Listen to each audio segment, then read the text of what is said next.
So hello বন্ধুরা, রাধে রাধে। তোমরা কেমন আছো? আমরা খুব ভালো আছি। চলে এলাম তো সুন্দর একটা ভিডিও নিয়ে। তো আজকে একটা ভালো রেসিপি বানানো শেখাবো, যেটা আমি সবসময় উদ্ভট বানিয়ে খাই।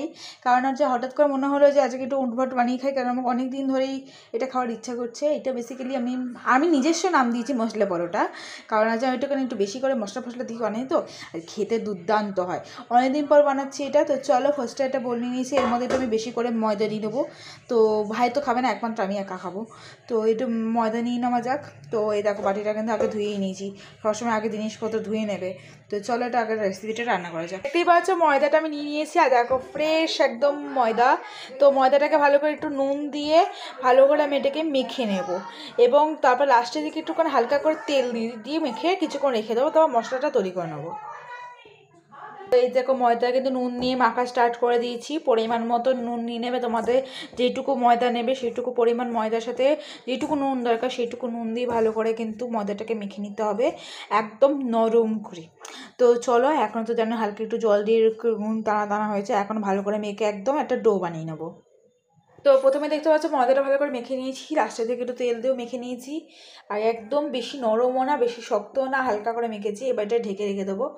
তো কিছুক্ষণ মিনিমাম 5 মিনিট রাখলেই হবে। ঢেকে রেখে দিয়েছি। এবার কটা মশলা তৈরি করে নিই, কিছুই করতে হবে না তোমাদের ঘরোয়া কিছু মশলাই লাগবে, আর কিছুই না। এটা বেসিক্যালি আমার সন্ধ্যেবেলার টিফিন। তো যা একটা বানালেই হলো, তো সুন্দর করে খেলেই হলো। এদিকে কিন্তু ফুচকার ডাক এসে গেছে, ফুচকা করছে বাইরে। তো আমি এইটা একটা বাটি নিয়ে নিলাম, বাটিটা একটু চেঞ্জ করে নিয়েছি। তো এই বাটিটা দেখো ধুয়ে নিয়েছি। এর মধ্যে কী কী মশলা দেবো এটাই হচ্ছে বড় গুরুত্বপূর্ণ কথা। তো তোমার বাড়িতে যেরকম মশলা দাও সেরকমই দেবে, তার যেগুলো আমি দেবো সেগুলো দেখাচ্ছি। তো এখানে দিয়েছি দেখতেই পাচ্ছ ধনে গুঁড়ো, জিরে গুঁড়ো, গরম মশলা আর লঙ্কার গুঁড়ো, ব্যাস। আমার কাছে এই কটাই মশলা ছিল বেসিক্যালি। তো এই কটা দিয়ে আমি এবার বানাবো। তো চামচ নিয়ে নিলাম মিক্সড করার জন্য। তো যা চামচ পেয়েছি তাই হবে। তো ভালো করে এটাকে ভালো করে মিক্সড করে নিই। দেখতেই পাচ্ছি এরকম একটা কালার চলে এসেছি, যেটা আমি আগে বানাতে খেতাম। মানে হঠাৎ করে কি মাথায় এসেছিলো, তখন এরকম জিনিসটা বানিয়ে খেয়েছিলাম, কিন্তু আমার খুব ভালো লেগেছিলো। তো সেই জন্য আমি আজকে আরেকবার বানাচ্ছি, কারণ আমার এরকম খেতে ইচ্ছা করছে, একটু ঝাল ঝাল কিছু একটা। তো চলো, এটা হয়ে গেল মিক্সড। তো অনেকক্ষণ হয়ে গেছে, এটা আমি ঢেকে রেখেছি, ভিডিওটা অনেকক্ষণই পজে ছিল। তো চলো এবার এটাকে খুলে যাক। এখানে 5টা গোল্লা করে নিয়েছি দেখতেই পাচ্ছ। আর এটাকে আমি ভালো করে আগে প্রথমে বেলে নেব। বেলে নেওয়ার পর এই মশলাটাকে উপর থেকে দিয়ে তারপর একটুখানি হালকা তেল বুলাবো। দেওয়ার পর ওটাকে আবার এরকম করব, পুর টাইপের নিয়ে তারপরে ওটাকে আবার বেলবো। ঠিক আছে? না তোমরা এটাই করতে পারো, এরকম করে ইউ শেপ করে নাও। কারণ আমি এক হাতে ফোন ধরেছি, এক হাতে করছি। তার মধ্যে তোমরা হালকা করে এই মশলাটা দিতে পারো। তারপর একটু তেল দিয়ে দিতে পারো। এটাও করা যেতে পারে, আমি যাদের ভিডিও দেখি তারা এরকম করে, কিন্তু আমি একটু বেশি পাকা না।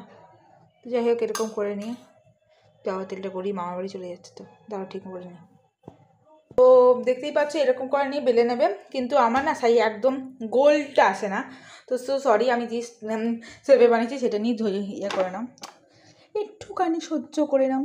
তো এরকম মশলা মশলা হবে, তো খেতে তো দুর্দান্ত হয়। এরকম করেই আমি 5টাকে একদম বানিয়ে বানাবো। তারপরে আমি কিন্তু মানে ওই দেখো মানে ইন্ডাকশানের ওপর কিন্তু ওটা চাপিয়ে দিয়েছি ধম্মের ধজা, এটাকে গরম করতে দিয়ে দেবো। তো ইন্ডাকশানেই হবে সব রান্না। প্রথমে তোমাদের দেখাচ্ছি, এইদিকে দেখো অনেক এটা বিশাল মশলা হয়েছে এই দুটো, তোমরা দেখলেই বুঝতে পারবে। তো এই দুটো বেলেছি, 3টে বেলা হয়ে গেছে। আর এইদিকে একটা কিন্তু বেলা হয়নি, এখনও হবে। আর এইদিকে কিন্তু একটা কিন্তু আমি বসে দিয়েছি করার জন্য। আর এই দেখো এখানে কিন্তু ভালো করে আগে সেঁকে নিতে হবে। তারপর যেমন পরোটা ভাজো তেল দিয়ে, তেমন তেল দিয়ে এক একটা করে ভেজে ভেজে তুলে নেবো আমি। মানে মিনিমাম যেমন ভাজা হয় গো, লাল লাল করে ভেজে নেবো। তো যাতে কড়মড়াই করি দিদি তেল, হোয়াইট অয়েল। তো এইবার হোয়াইট অয়েলটা দিয়ে দেবো চারিদিক দিয়ে। তো এটা যেমন চিবি করে ফুটবে, তখন এটাকে ভালো করে উল্টে দাও, কিন্তু আমি সরে দিতে হবে, নাহলে কিন্তু গায়ে এমন ছিটকাবে তখন গায়ে ফোসকা পড়তে বাধ্য হয়ে যাবে। তো এরকম করে উল্টিয়ে পটপট করে ভেজে নেবে। দেখতেই পাচ্ছ একদম কড়াই গরম হয়ে গেছে, একদম এটাকে ফুলেও যাচ্ছে। এটা যা খেতে হয় না, তোমরা জাস্ট বাড়িতে একবার ট্রাই করে দেখো। আর যারা ট্রাই করবে না, কারণ জানি আমি জাস্ট কারোর মানে এমনি সবাই রান্নার ভিডিও ছাড়ে, তাদের দেখি, খুব ভালো লাগে তাদের ভিডিও দেখতে। এবং আমি এমনি ছাড়ি শখ, এমনি ভিডিও ছাড়ি শখে, গোপালের ছাড়ি, নিজের মাদার্স ব্লগ বলো, এরকম রান্নার ভিডিও এরকম শখে ছাড়ি। আমি তো রান্নাবান্না পারি না ও তো, আমার ফ্রেন্ডসরাও অনেকজন ফ্রেন্ডসরা ভালো করে। কিন্তু এটা কি আওয়াজটা কিছু হচ্ছে? ঠিকঠাকই তো আছে, যাই হোক। কিন্তু আমি করি এমনি শখে।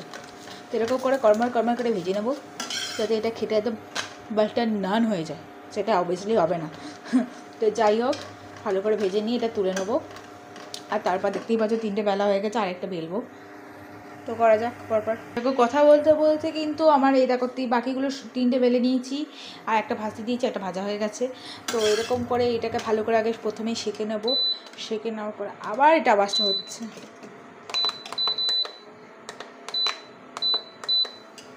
তো এটা বারো কেন হচ্ছে জানি না, ফ্রাই করছে বলে মনে হয়। ঠাম্মি করে যখন তখন এইটাই হয়, কিন্তু ঠাম্মির অভ্যাস হয়ে গেছে, আমার একদমই হয়নি। তো যাই হোক, এটা ভালো করে সেঁকে নিয়ে প্রত্যেকটা ভালো করে ভেজে নেবো। খাওয়ার সময় দেখা হচ্ছে। দেখতেই পাচ্ছি একদম পরোটা করে নিয়ে চলে এসেছি, আখি গরম। তারপরে এবার কিন্তু এটাকে আমি জাস্ট খেয়ে দেখবো। তো দেখতেই পাচ্ছ একদম কি গরম, বলে কি হলো, আর খেয়ে দেখি একবার। ওয়াও, দারুণ হয়েছে। তোমরা খেয়ে দেখো, একবার করে দেখো বাড়িতে। তো কেমন লাগলো বলো, আর ভিডিওটা ভালো লাগলে লাইক কমেন্ট শেয়ার করতে ভুলো না। চ্যানেল সাবস্ক্রাইব করে পাশে থেকে। এখন তো টাটা, দেখা হচ্ছে নতুন একটা মিষ্টি ভিডিওতে।